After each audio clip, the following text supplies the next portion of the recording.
Education. So today we are going to learn the chapter motion. तो सबसे पहले हम ये समझते हैं कि व्हाट इज मोशन। मोशन क्या होता है। देखिए हमारे दिमाग में जैसे ही ये वर्ड हम सुनते हैं मोशन, हमारे दिमाग में ये ऐसा आता है कि मोशन का मतलब होता है, हमारे दिमाग में वर्ड ऐसा आता है कि मोशन का मतलब हमको ऐसा आता है कि कोई भी चीज़ मूविंग होगा, है ना। मोशन का मतलब अपने दिमाग में आता है मूविंग ऑब्जेक्ट, मतलब उसमें क्या होता होगा, मूवमेंट होता होगा, है ना। और एक और वर्ड हमारे दिमाग में आता है जिसको हम लोग कहते हैं रेस्ट, हाँ ना। रेस्ट का मतलब हम लोगों को ऐसा लगता है कि कोई भी चीज़ रुका हुआ है, जो मूव नहीं कर रहा है, जिसमें कोई मूवमेंट नहीं है, नो मूवमेंट। मगर सच्चाई ये नहीं है, क्योंकि मोशन को, किसी भी ऑब्जेक्ट को अगर हम ये कहना चाहें कि वो मोशन में है या नहीं है, उससे पहले हमको समझना पड़ेगा कि एक्चुअली में क्या है मोशन और क्या है रेस्ट। क्योंकि ये दोनों टर्म जो है, मोशन और रेस्ट, ये मेरा रिलेटिव टर्म है। कैसी टर्म है? रिलेटिव। रिलेटिव कहने का मतलब है ये पर्सन टू पर्सन चेंज कर सकता है। क्या मतलब है इसका? Person to person. इसको पहले समझेंगे कि कब किस ऑब्जेक्ट को मोशन में है कहना है, कब किस ऑब्जेक्ट को रेस्ट में है कहना है। इसको समझने से, इसको बताने से पहले हम एक एग्जाम्पल के जरिए इसको समझते हैं, ठीक है। और इस एग्जाम्पल के तहत हम समझेंगे तो हमको समझ में आएगा कि क्या करना है, कैसे किसी ऑब्जेक्ट को हम बता सकते हैं मोशन या रेस्ट में। हो सकता है जो ऑब्जेक्ट आपके लिए रेस्ट में है किसी और के लिए मोशन में हो सकता है कोई ऑब्जेक्ट आपके लिए मोशन में है, किसी और के लिए रेस्ट में है, किसी और के लिए जो मोशन में है आपके लिए रेस्ट में हो सकता है। तो इसको एक एग्जांपल से समझते हैं। मान लेते हैं कि यहाँ पे एक कार है ना। ये कार है, इसके अंदर दो लोग बैठे हैं, है ना। ये ए है और एक बी, दोनों इसी कार में बैठे हैं। और कार जो है वो आपकी इस तरफ किसी स्पीड से चल रही है। और यहाँ एक ग्राउंड पे खड़ा इंसान, यहाँ ग्राउंड पे खड़ा इंसान सी इस कार को ऑब्जर्व कर रहा है। सबसे पहले चीज समझते हैं यहाँ पे सिनेरियो क्या है। यहाँ पे ए जो है वो बी को देख रहा है। क्या कर रहा है?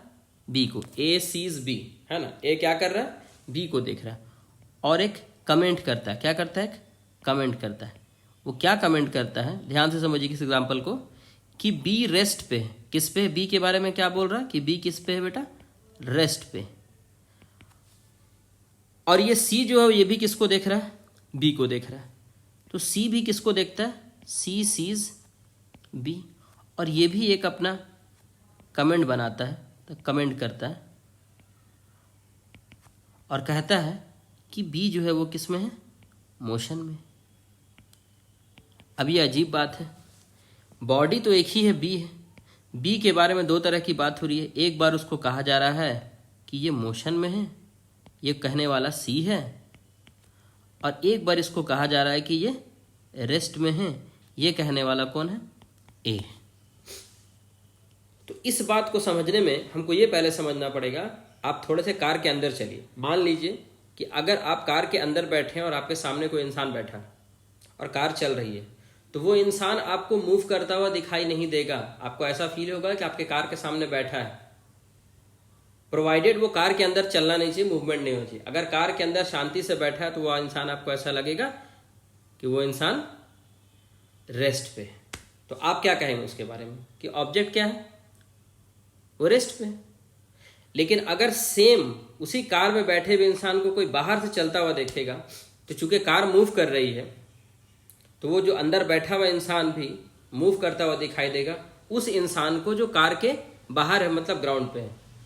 तो ये बहुत बड़ा एक समझ लीजिए कि कंफ्यूजन पैदा हो गया कि बी को हम मोशन में भी बता रहे हैं, रेस्ट में भी बता रहे हैं। तो इस चीज़ को समझने के लिए बोला गया कि जब भी आपको किसी ऑब्जेक्ट के बारे में ये बताना है कि ऑब्जेक्ट रेस्ट में है या मोशन में है, तो पहले आप ये डिसाइड कीजिए कि आप उसको देख कहाँ से रहे हैं, आप उसको देख कहाँ से रहे हैं। ये बी मोशन में तब आता है जब उसको हम लोग कहाँ से देखते हैं, ग्राउंड से देखते हैं। सी उसको कहाँ से देख रहा है, ग्राउंड से देखता है, मतलब देखने का जगह अलग है। और उसी बी को जब रेस्ट में बताया जाता है तो देखने वाला जो ए है वो कहाँ से देखता है, कार से देखता है। इसका मतलब जो मेरा जो ऑब्जर्वर है, देखने वाला है, वो अलग अलग जगह पे है। तो इससे अपने को समझ में आया कि किसी भी चीज़ को रेस्ट और मोशन में बताने से पहले क्या डिसाइड करना पड़ेगा, तो कहाँ से देख रहे हैं। और कहाँ से देखने वाले चीज़ को ही हम लोग बोलते हैं फ्रेम ऑफ रेफरेंस। क्या बोलते हैं हम लोग उसको, फ्रेम ऑफ रेफरेंस, या कह सकते हैं इसको हम लोग रेफरेंस पॉइंट मान के चलिए। अगर हम लोग क्लास 9 में पढ़े तो ये अपना रेफरेंस पॉइंट है।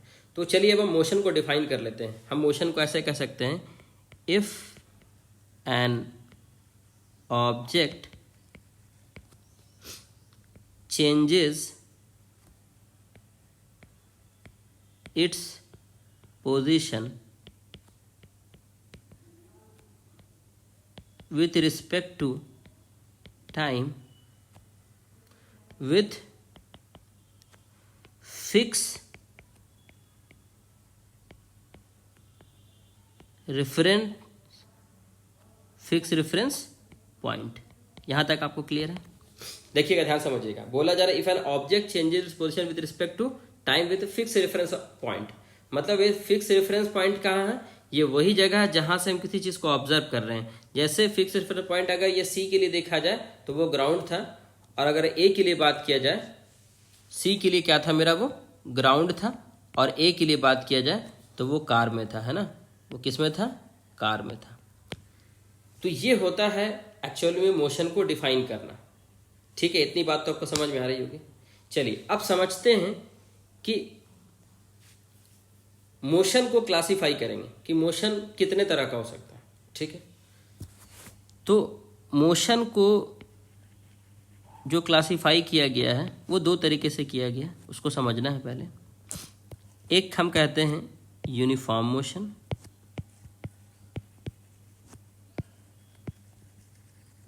और दूसरे को कहते हैं हम लोग नॉन यूनिफॉर्म मोशन।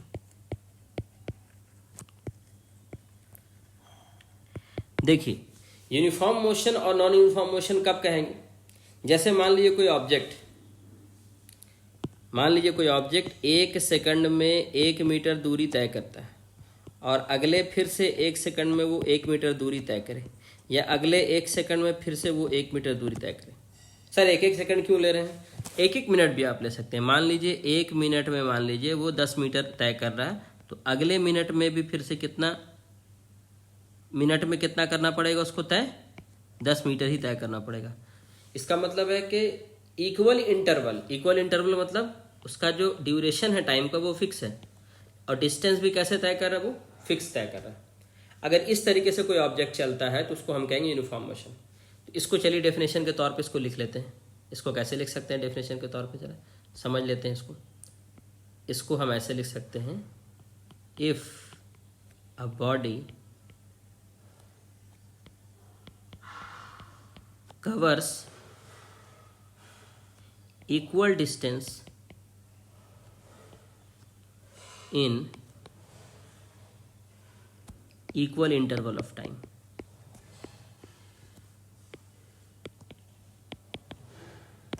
ठीक है, अब वो इंटरवल कुछ भी हो सकता है, वो डिस्टेंस कुछ भी हो सकता है। फॉर एग्जांपल जैसे अगर आप इंटरवल 1 घंटा का पकड़ें कि 1 घंटा में कोई ऑब्जेक्ट मान लीजिए अगर 1 किलोमीटर चलता है मान लीजिए, तो अगले घंटा में भी कितना चलना चाहिए, 1 किलोमीटर, फिर उसके अगले घंटा में भी 1 किलोमीटर, या 1 घंटा मान लीजिए 10 किलोमीटर, तो अगले घंटा में भी 10 किलोमीटर। मतलब अगर हम जो फिक्स ड्यूरेशन हम टाइम का रखते हैं और उस ड्यूरेशन में जो डिस्टेंस कवर करता है वो डिस्टेंस हमेशा बार बार क्या होना चाहिए, सेम आना चाहिए, सेम इंटरवल ऑफ टाइम में, तो कह सकते हैं यूनिफॉर्म मोशन। अब आते हैं नॉन यूनिफॉर्म मोशन में। मान लीजिए कि पहला सेकंड में कोई ऑब्जेक्ट तय करता है 1 मीटर, नेक्स्ट सेकंड में तय कर लेता है 2 मीटर, अगले सेकंड में तय कर लेता है 2.5 मीटर। तो इसमें क्या हो रहा है कि पहले सेकंड में तो 1 मीटर, अगले सेकंड में 2 मीटर, फिर अगले सेकंड में 2.5 मीटर, फिर हो सकता है अगले सेकंड में 1.5 मीटर हो जाए। मतलब इसमें जो अपना टाइम जो फिक्स किया गया ड्यूरेशन, उसमें जो डिस्टेंस है अपना, वो क्या कर रहा है, अलग अलग तय कर रहा है। तो इसको हम कह सकते हैं ये नॉन यूनिफॉर्म मोशन है। समझ में आ रहा है? तो इसमें हम लोग ऐसे कह सकते हैं, if a body covers unequal distance in equal interval of time. Clear है? हाँ। अब इसमें एक सवाल यहाँ पे आता है जो कि इम्पोर्टेंट है, क्लास 9 के हिसाब से समझना है, इसको 5 स्टार लगा देते हैं। कहता ये है कि यूनिफॉर्म मोशन के लिए पाथ कैसा होना चाहिए। देखिए पाथ कैसा भी हो सकता है यूनिफॉर्म मोशन के लिए, स्ट्रेट लाइन भी हो सकता है, कर्व भी हो सकता है, पूरा सर्किल भी हो सकता है, और नॉन यूनिफॉर्म मोशन के लिए भी ऐसा ही हो सकता है ना। पाथ स्ट्रेट भी हो सकता है, कर्व भी हो सकता है, और सर्कुलर भी हो सकता है। सर एग्जांपल, स्ट्रेट लाइन में यूनिफॉर्म मोशन हो सकता है, कर्व में भी हो सकता है, और सर्कुलर पाथ में भी हो सकता है, जो कि हम लोग आगे पढ़ेंगे, uniform circular motion, non uniform circular motion, है ना। तो इसलिए पाथ का यहाँ पे कोई टेंशन लेने का जरूरत नहीं। पाथ बोले तो रास्ता कैसा चलेगा, पाथ कैसा मतलब इसका रास्ता कैसा चलेगा, है ना। चलिए अब आगे आते हैं। तो हमको इतना तो अंदाज़ा लग गया कि मोशन को 2 तरीके से करते हैं। इसका अगर हम लोग ग्राफ बना लें, इधर अगर हम लोग डिस्टेंस रखें और इधर टाइम रखें, हालांकि इस ग्राफ को हम लोग को डिटेल में आगे पढ़ना, बट अभी थोड़ा सा आप देख लीजिए, हल्का सा आपको एक आइडिया लगेगा। जब यूनिफॉर्म मोशन का लाइन मिलेगा डिस्टेंस वर्सेस टाइम, तो स्ट्रेट लाइन होगा। कैसा बनेगा? Straight line. और डिस्टेंस वर्सेस टाइम का ग्राफ अगर हमको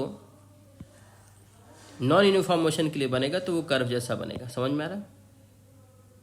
ठीक है ना। तो कहने का मेरा मतलब यहाँ पे ये है कि आपको मोटा मोटी मोशन के बारे में अंदाजा लगा। मोशन का एक और क्लासिफिकेशन किया गया है अकॉर्डिंग टू डायमेंशन, है ना। मोशन को एक और तरीके से क्लासीफाई किया गया। फॉर एग्जांपल जैसे आपको हम समझा सकते हैं कि एक क्लासिफिकेशन हम ऐसा कर सकते हैं। फॉर एग्जांपल जैसे कि आप मान लीजिए आपके क्लास में मान लीजिए बच्चे हैं, तो 50 स्टूडेंट्स हैं, उसमें एक क्लासिफिकेशन हम करते हैं अकॉर्डिंग टू जेंडर।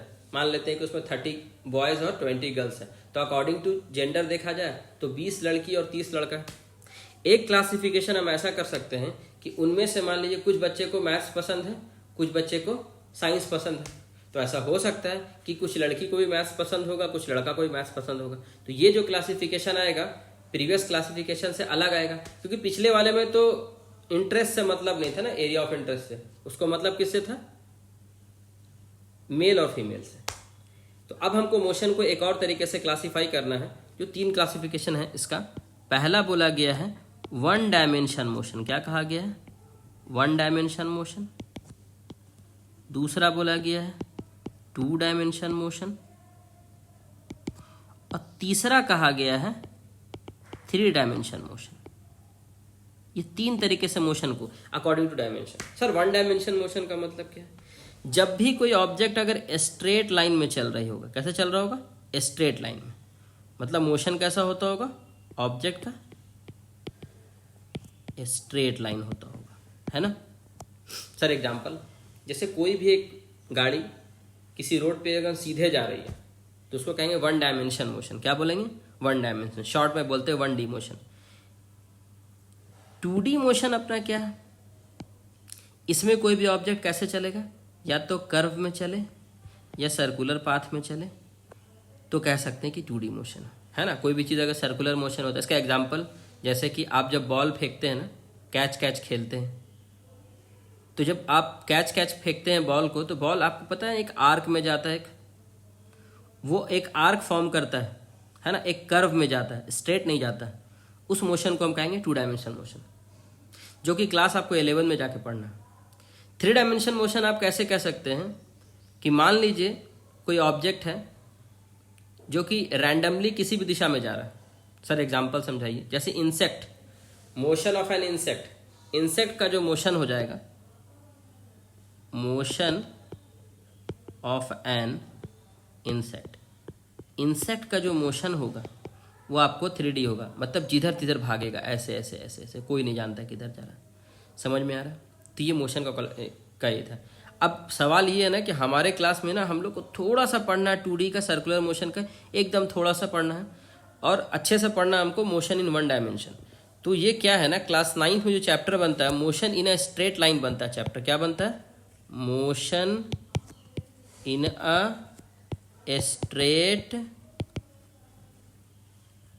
लाइन। ये अपने को पढ़ना है, ठीक है।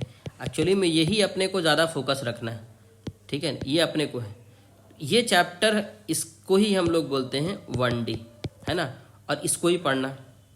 तो सबसे पहला टॉपिक यहाँ पे हम लोग जो पढ़ने वाले हैं वो हम लोग पढ़ने वाले हैं डिस्टेंस एंड डिस्प्लेसमेंट। क्या पढ़ने वाले हैं? डिस्प्लेसमेंट। अच्छा, इस टॉपिक को पढ़ने से पहले एक टॉपिक हम पढ़ लेते हैं, थोड़ा आपको आइडिया लग जाएगा, ठीक है ना।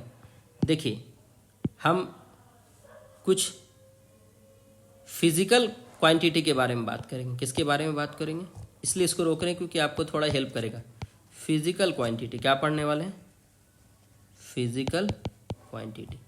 देखिए, फिजिकल क्वांटिटी ऐसी क्वांटिटी जिसको हम मेजर कर सकते हैं, मेजरेबल क्वांटिटी को बोलते हैं। किसको बोलते हैं? मेजरेबल क्वांटिटी, ठीक है। फिजिकल क्वांटिटी जिसको हम नाप सकते हैं, मेजरेबल क्वांटिटी। तो सर ऐसे तो सब कुछ हो जाएगा, जैसे कि किसी की हाइट, टेम्परेचर नाप सकते हैं, प्रेशर नाप सकते हैं, डेंसिटी नाप सकते हैं, मास नाप सकते हैं, वॉल्यूम नाप सकते हैं, मेनी मोर। तो सर क्या नहीं नाप सकते हैं? बेटा, इमोशंस को नहीं नाप सकते हैं,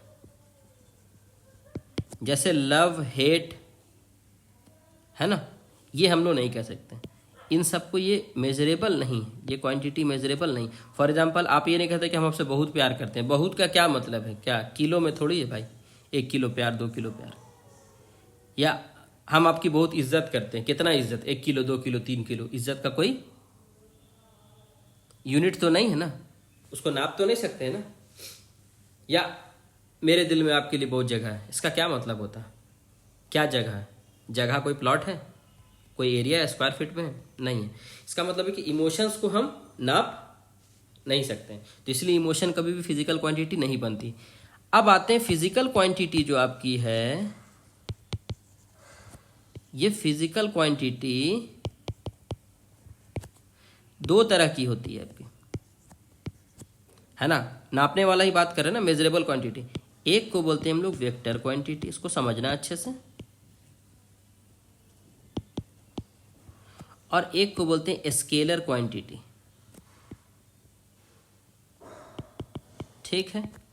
तो फिजिकल क्वांटिटी 2 तरह की, वेक्टर क्वांटिटी और स्केलर क्वांटिटी। अब वेक्टर क्वांटिटी ऐसी क्वांटिटी है, those physical quantity which have direction as well as magnitude. इसके पास डायरेक्शन भी होता है प्लस मैग्नीट्यूड भी होता है, दोनों। मतलब है कि इन दोनों में से कोई भी चीज़ अगर हम मिसिंग करते हैं तो उसको बताना हमारे लिए मुश्किल है। फॉर एग्जाम्पल, इसका एग्जाम्पल है फोर्स, वेलोसिटी, डिस्प्लेसमेंट, मोमेंटम,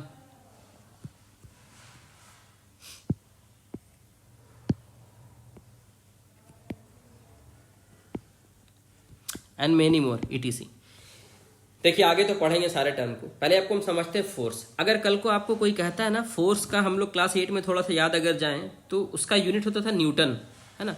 तो अगर कल को कोई फोर्स अगर आपको बोल दे 20 न्यूटन, तो ये अधूरा है, क्योंकि ये 20 न्यूटन के बारे में ये नहीं पता है कि 20 न्यूटन लग किधर रहा है, नॉर्थ की तरफ है कि साउथ की तरफ है कि ईस्ट है कि अप है कि डाउन है, पता नहीं किधर है। इसलिए इसमें डायरेक्शन मिसिंग है, तो ये इनकम्प्लीट जानकारी है। फोर्स को हम ऐसे बता नहीं सकते, तो इसमें हमको क्या जोड़ना पड़ेगा? डायरेक्शन भी जोड़ना पड़ेगा। जैसे हम लोग कह सकते हैं 20 न्यूटन, अगर आप कह लें इस तरफ एरो देखिए, और अगर हम बोल दें 20 न्यूटन इस तरफ, देखिए दोनों का मैग्नीट्यूड ज़रूर सेम है। मैग्नीट्यूड का मतलब वैल्यू, मैग्नीट्यूड का मतलब वैल्यू, और डायरेक्शन का मतलब दिशा। देखिए, मैग्नीट्यूड दोनों का ज़रूर सेम है, मगर दिशा दोनों का क्या है? अलग है। तो दिशा अलग होने की वजह से ये 20 न्यूटन दोनों को बराबर नहीं कह सकते हैं, क्योंकि एक 20 न्यूटन का फोर्स मान लीजिए जिस दिशा में जा रहा है इसके जस्ट अपोजिट जा रहा है। इसलिए वेक्टर क्वांटिटी का सिर्फ वैल्यू देख के कभी नहीं बोलते हैं। अगर आपको कोई बोल दे कि दो आपके पास अगर वेलोसिटी है ना, दोनों का अगर आपको वैल्यू बता रहा 20-20, तो क्या दोनों सेम है? तो आपको पूछना पड़ेगा नहीं, पहले आप बताइए उसके साथ उसका जो आप मैग्नीट्यूड बता रहे हैं, मतलब उसका वैल्यू जो आप बता रहे हैं, उसके साथ आप उसका डायरेक्शन आपको बताना पड़ेगा। अगर आप डायरेक्शन बताते हैं तभी हम ये डिसाइड कर सकते हैं कि वो दोनों सेम है या नहीं है। फॉर एग्जाम्पल, आप अगर 20 मीटर पर सेकेंड से अगर आप इस तरफ जा रहे हैं तो ये अलग बात है, और 20 मीटर पर सेकेंड से अगर आप इस तरफ जा रहे हैं तो अलग बात है। ये आपको कहीं और लेके जाएगा और ये कहीं और लेके जाएगा, इसका मतलब अलग बन जाता है। Is it clear to you?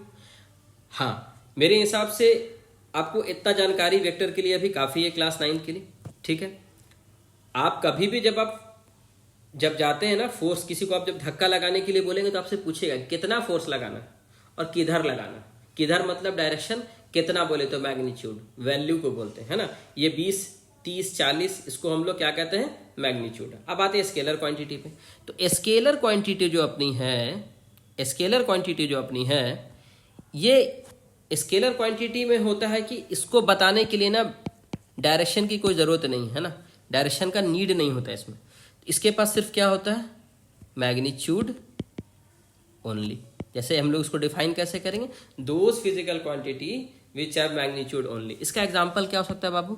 मास हो सकता है ना, लेंथ हो सकता है ना, टाइम हो सकता है ना, स्पीड हो सकता है, and many more. Is it clear to you? हम इसमें आगे नहीं जा रहे। अरे जैसे मान लीजिए आप कभी चीनी खरीदने के लिए गए दुकानदार के पास, आप जाके उसको बोलिए कि चीनी दीजिए 1 किलो, वो आपसे दिशा नहीं पूछेगा कि इधर दे दे कि उधर दे दे, चीनी के जेब तौल के दे देगा। लेकिन अगर आप फोर्स लगाने के लिए उसको कहेंगे तो पूछेगा कि फोर्स किधर। समझ में आ रहा है? ऐसे ही स्पीड, जब हम किसी को स्पीड बताते हैं तो हम उसको ये दिशा नहीं बताते हैं कि हम किस किस दिशा से गए। भाई आप कितना के स्पीड से गाड़ी चला के आए, तो आप बोलेंगे 80 के स्पीड से चला के आए। इसमें कोई डायरेक्शन का बात नहीं होता है। समझ में आ रहा है?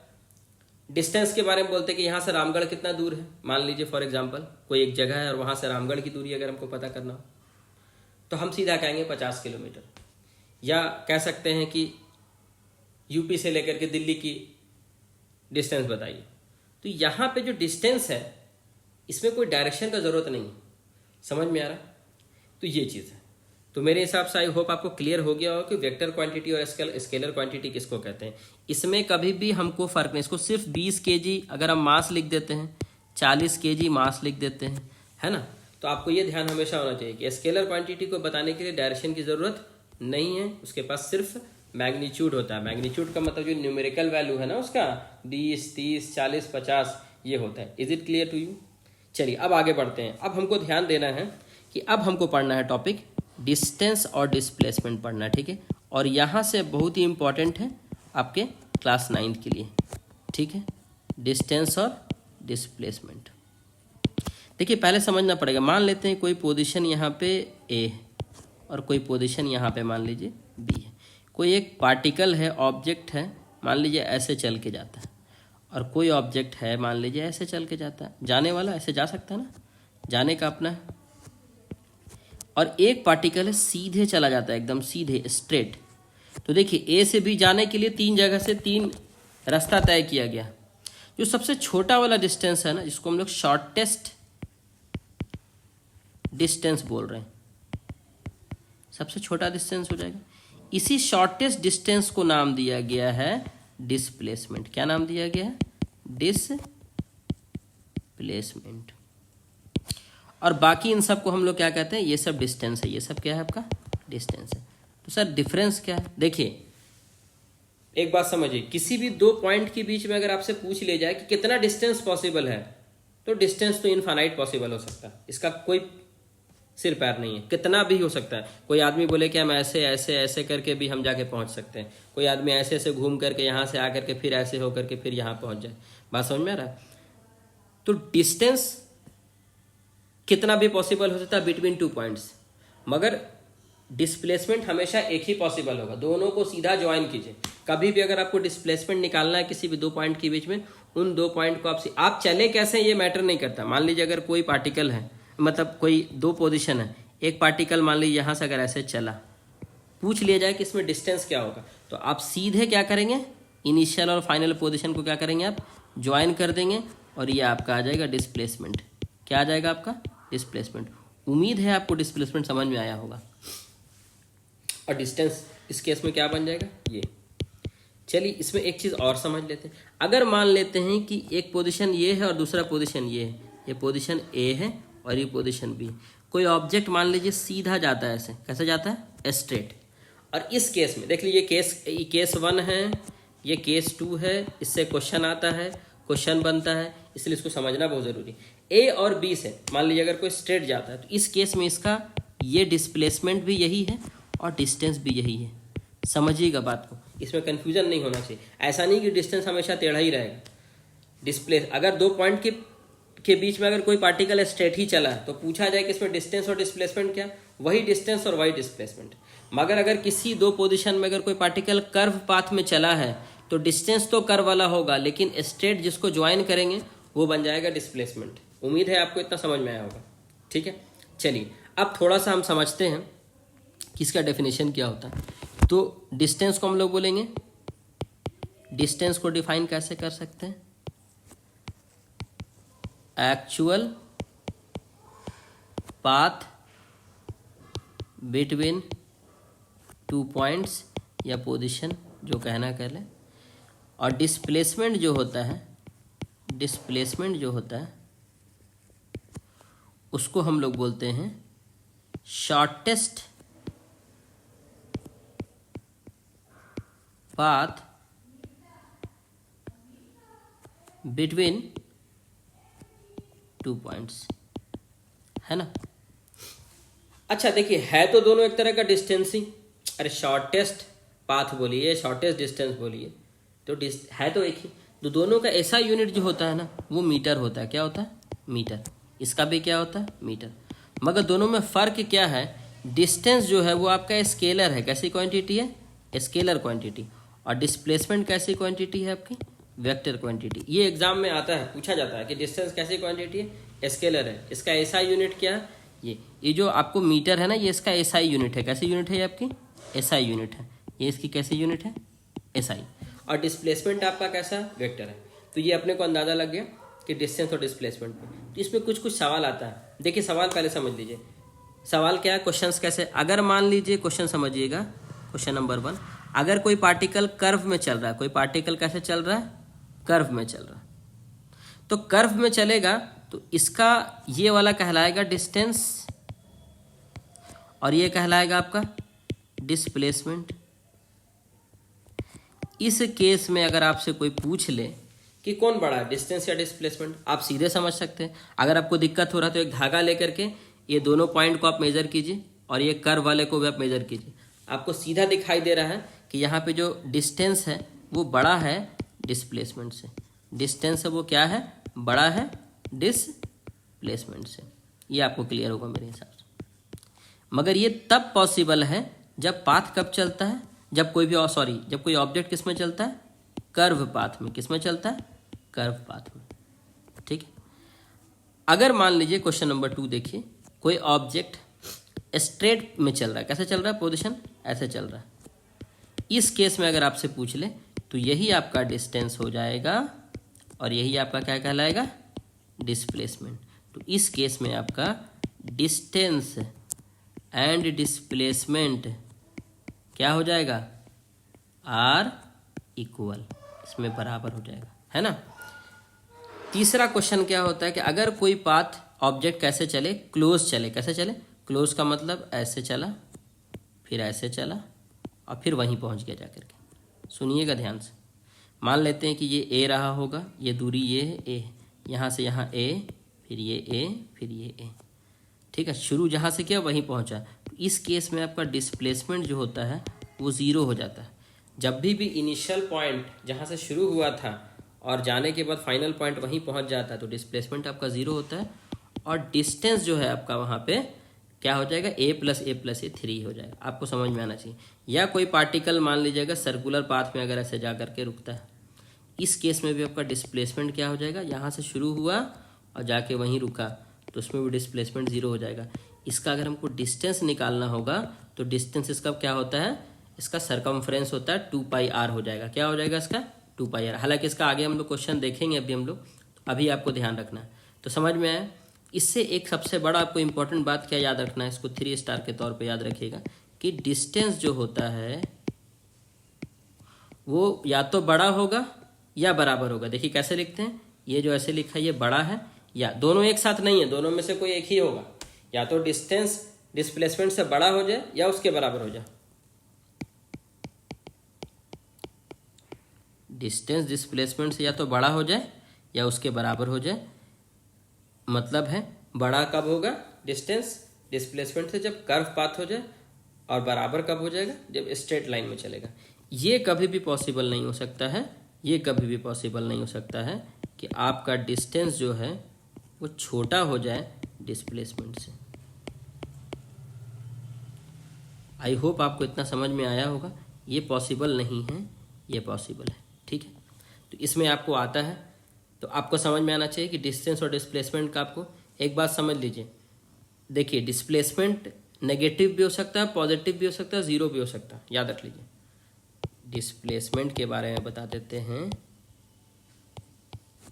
ये जीरो, नेगेटिव और पॉजिटिव ये तीनों हो सकता है, मगर डिस्टेंस जो है ना आपका, ये कभी भी नेगेटिव नहीं हो सकता है। आप ध्यान रखिएगा, डिस्टेंस कभी भी नेगेटिव नहीं हो सकता, ये बात आपको ध्यान हो जाए। तो अब आपको क्या करना है, कॉलम बना लीजिएगा डिस्टेंस डिस्प्लेसमेंट पे। तो पहला तो कॉलम में दोनों का डिफरेंस बिटवीन डिस्टेंस और डिस्प्लेसमेंट को आप बना सकते हैं। तो मेरे हिसाब से ये है। अब इसमें कुछ आपको क्वेश्चंस करना होता है डिस्टेंस और डिस्प्लेसमेंट पे। तो फॉर एग्जांपल जैसे हम कुछ प्रॉब्लम आपको देते हैं, मान लीजिए कोई एक पार्टिकल है जो कि चल रहा है किसी स्क्वायर में, किसमें चल रहा है, किसी स्क्वायर में चल रहा है, और चल के वहीं पहुंच जाता है। देखिए एरो देखिएगा, ध्यान दीजिएगा, एरो बहुत इंपॉर्टेंट है।